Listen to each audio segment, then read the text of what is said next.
Hello everyone, this is Kerry Anderson. Hope you all doing well. In today's video, I'll be talking about the brain's autopilot mechanism stays consciousness. So if you like the video related to manifest power, I would like to request you all please do subscribe the channel, hit the bell icon, or give thumbs up so that I will come up with more and more videos with lots and lots of information. So here we begin. Let's go.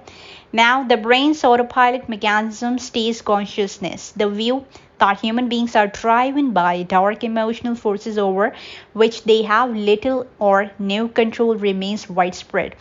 In this conception, the urgings of the conscious mind constantly battle the secret desires of the unconscious.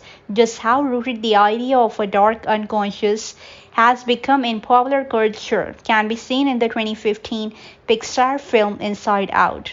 Here, the unconscious mind of a girl named Riddle is filled with troublemakers and fears and housed in a closed space. People like to think of the unconscious as a place where we can show uncomfortable thought and impulses because we want to believe that conscious thought direct our actions. If it did not, we would seemingly have no control over our lives. This image could hardly be less accurate. However, recent research indicates that conscious and the unconscious process do not usually operate in opposition. They are not competitors wrestling for hegemony over our psyche. They are not even separate spheres, as Freud later classification into the ego, ID, and superego would suggest. Rather, there is only one mind in which conscious and unconscious strands are interwoven. In fact, even our most reasonable thoughts and actions mainly result from automatic and unconscious process, a revolutionary and now widely accepted countermodel to Freud's scheme goes by the term predictive mind. The theory comes in different flavors, but overall it holds that automatic processes play a certain role in the mind, allowing us to predict events quickly and accurately as they arise. Learning, experience, and consciousness constantly improve our implicit or unconscious prediction, and we take note of event only when the predictions fail. That is, we become conscious of circumstance when they merit our attention. This automaticity enables us to function smoothly in the world, and becoming conscious when predictions fail enable us to avoid the pitfalls of automatic processing and adjust to changes in our environment. In a simplified example, unconscious process predict the trajectory of a ball tossed to us and adjust our limb motions accordingly. Conscious processing would become engaged, however, if the ball took a sudden right angle turn. Now, like the popular conception of the embattled mind, the predictive mind perspective is rooted in 19th century precursors, psychists, and psychologists. Hermann von Helmholtz was the first to hypothesize that the conclusion we arrive at automatically are anchored in perception.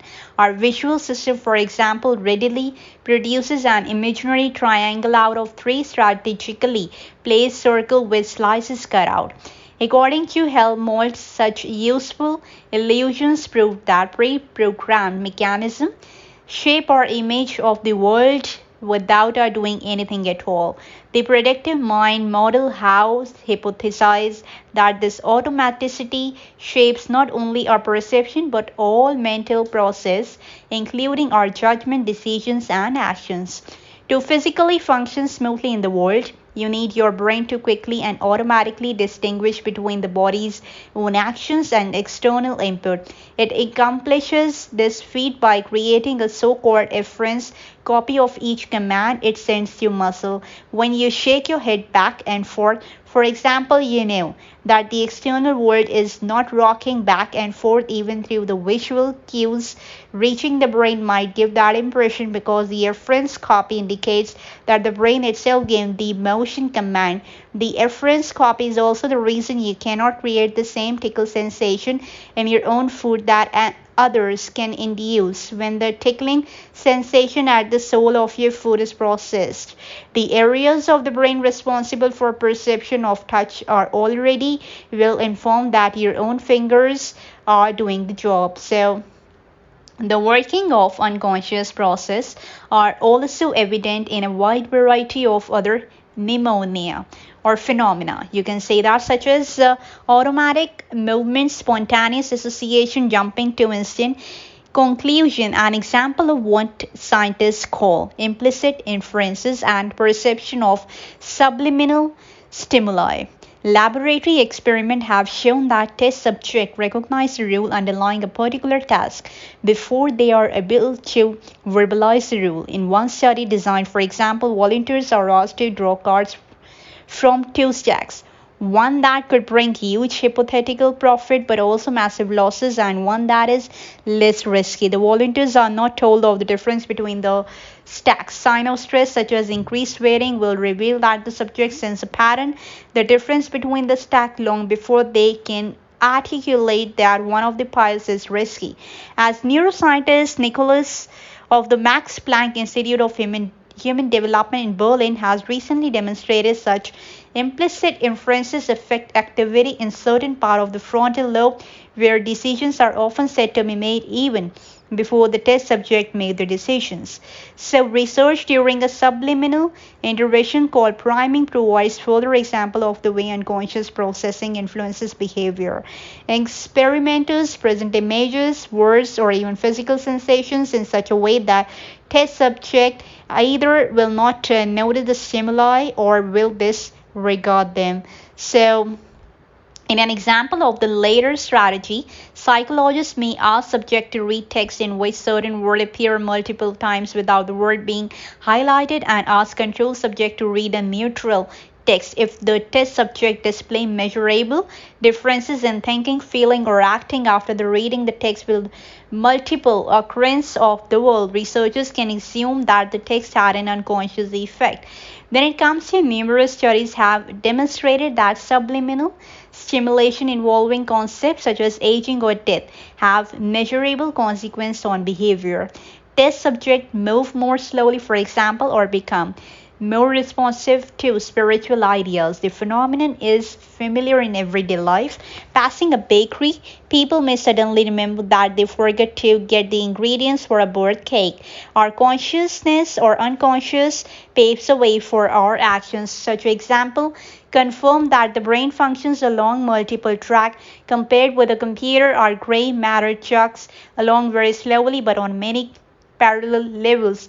Researchers often distinguish between two general strands. However, Nobel laureate in economics Daniel Kahneman calls them System 1 and System 2. Others speak of implicit and explicit or hot versus cold processing. The first strand, System 1, implicit hot, refers to the rapid, automatic, and uncontrollable workings of the unconscious mind, and the other strand, System 2, explicit cold, describe the slow, more flexible conscious process that are subject to volition. But what is the key in the predictive mind conception of mental functioning is that these two strands always work in tandem. In other words, our mind operates both unconsciously and consciously. A big riddle is what precisely distinguishes conscious from unconscious process at the neuropsychological level and how exactly they interact.